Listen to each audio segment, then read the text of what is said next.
RV Slim here. Today we're going to look at the Cherokee Wolf Pup. This is the 18 RJB toy hauler. This here is good for one single bike or one little quad. It has off-road tires on it. It's lifted in the air a little bit. Power awning. 50-watt solar panel on the roof fed to the battery.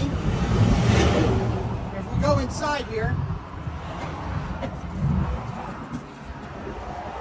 you got a queen bed with a bunk up above. You got a dry bath, not the wet bath. A 12-volt, 11 cubic foot refrigerator with freezer. You have microwave. You got this nice little 2-burner cooktop here. No oven. Nice big deep stainless steel sink. And then this is where you would put your motorcycle or a little quad.